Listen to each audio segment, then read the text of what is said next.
When I bought my V6 Avant, the previous owner included an engine he had pulled from a junkyard.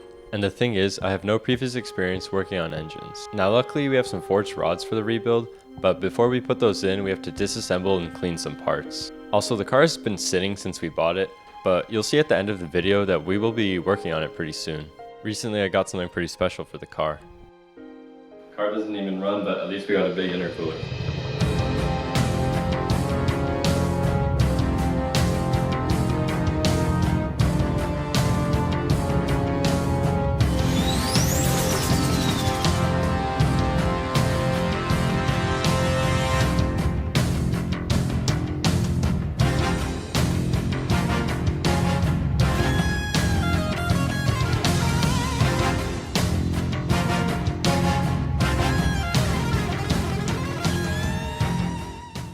In the last episode, we removed these pistons and rods from the junkyard block. So first I began removing the old piston rings.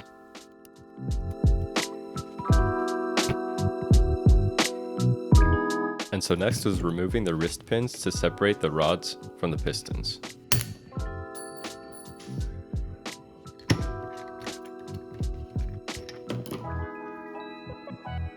Now we're actually going to reuse the stock pistons as they can hold decent power.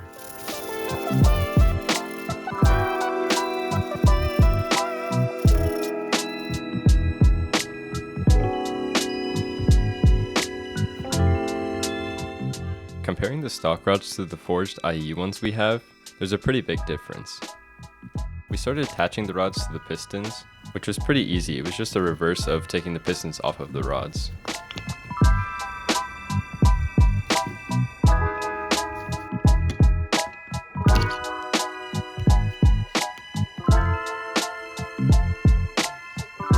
With that all done, next would be piston rings. I followed the street moderate turbo on this chart for the ring gaps. So after putting the ring in the bore, I pushed it down with the piston, and I used the feeler gauge to check the gap. The top ring and the second ring needed a little bit of filing.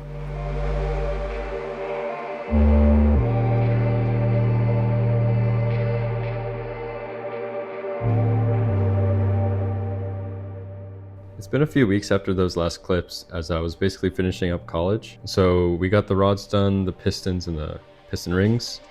Haven't put them on yet. And now I want to start making a lot more progress and get more content out for you guys. Still, this block's still a bit dirty and we need to hone the cylinders. So today we're going to do that. And so we also have the head disassembled here. That's going to be in another video, but we're actually going to clean this head today as well.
So with that finally done, we were able to get the rings on the pistons.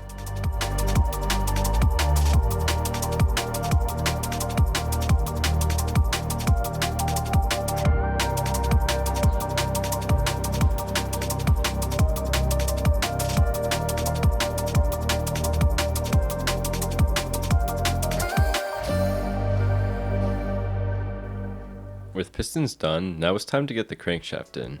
My brother cleaned and lubricated the bearing seats, and then he installed the main bearings.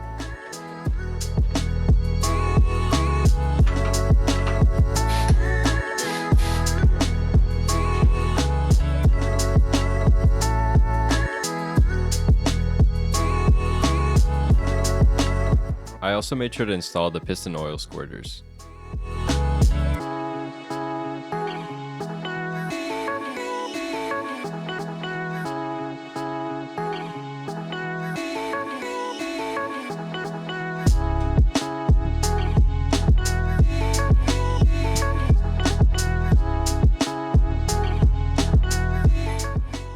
Getting the main caps on was pretty easy, besides the middle one with the thrust washers, but it went in after a few taps with a mallet.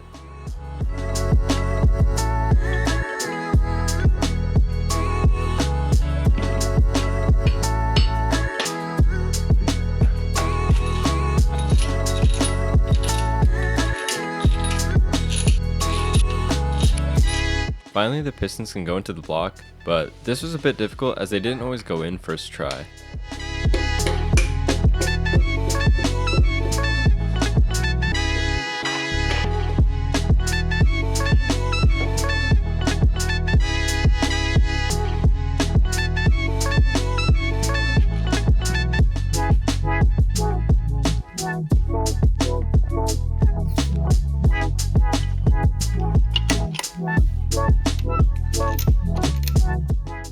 So next up was torquing the main cap and rod cap bolts.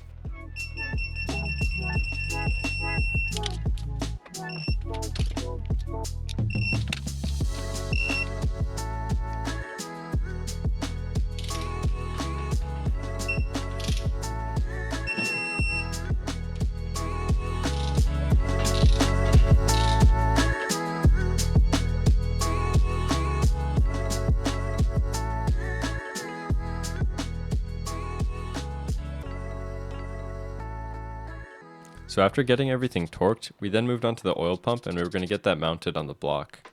We didn't get far though because we realized we were missing the bolts to mount it and also missing the bolt for the sprocket.